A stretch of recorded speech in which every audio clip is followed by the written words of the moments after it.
This is your first day. So no. I had a question about the building and something that took place that I wanted to speak to someone that was over the security cameras. Oh yeah, this is my first day, so I don't even know. Oh, who do you report to? I'm going by the post orders to find the phone. I just found the card and the keys and stuff.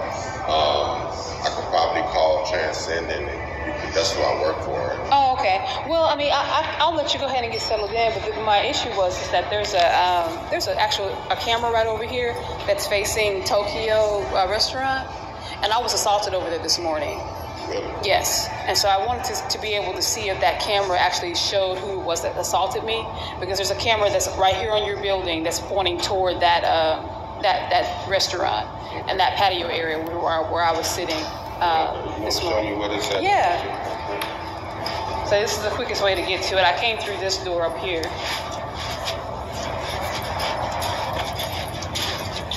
Was the male or female? It was male. Male? Yeah. Was he African American or Caucasian? I believe he was Caucasian. Okay. Yeah, this morning. Okay. And that's where it happened. Where I was over in that area. He won.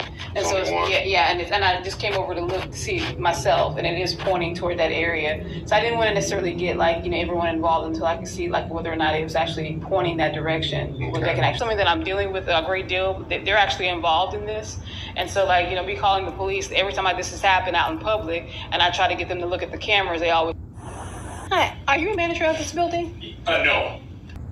So that's where the video cuts off.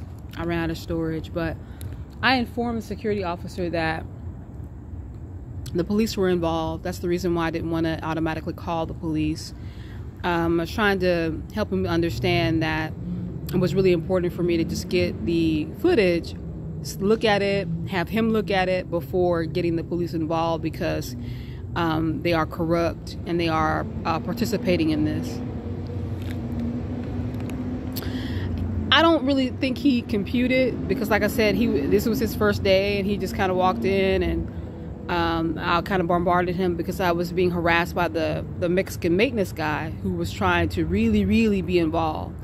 So once I talked to the security officer and we parted, he went in and talked to the maintenance dude, because he kept lingering around. And when he came back and told me, he said, oh, he told me that, there's nothing on the camera.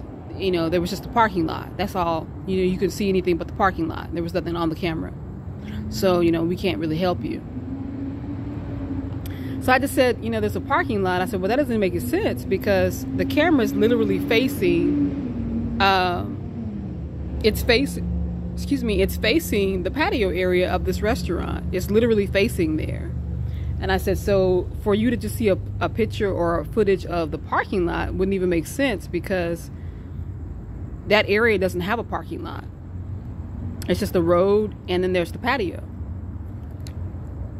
So he's like, oh, well, and I said, well, listen, this guy was insisting on trying to help me. As soon as I walked into the building, he knew I was wanting to look at the cameras. He already knew what I wanted.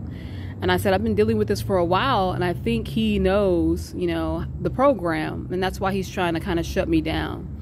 I said, before you got here, he was trying to get rid of me. So this is the situation. There's mounds and mounds and mounds of evidence of this happening to me. But what we're dealing with is just the unraveling of how big and how large this sex trafficking is, and who's involved, and the nature, the very fabric of these neighborhoods and these restaurants and these people that you think are trustworthy and that are wealthy, and they just have this inherited money. Where they get this money from? It starts to bear the question. And why are there so many people involved in this gang stalking? How are these people being solicited so quickly? Because it's already been like this. We were just not privy to it because we weren't a threat. We weren't, doing something against the grain. So, needless to say, I didn't get the footage. I know there is footage. I will get it. I'll just say that I will get it. But this is the stumbling block that I run into every single time. And there's been many. There's been many. Every single time I've tried to get a hold of surveillance cameras of my being assaulted.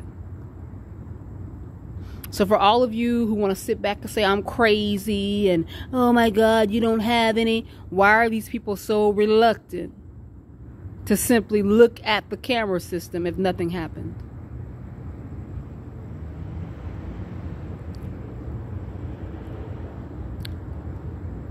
So, and this is really just, this message is just for, you know, my indigenous women who understand what it's like to be a woman and how sick and depraved the men that we live amongst are.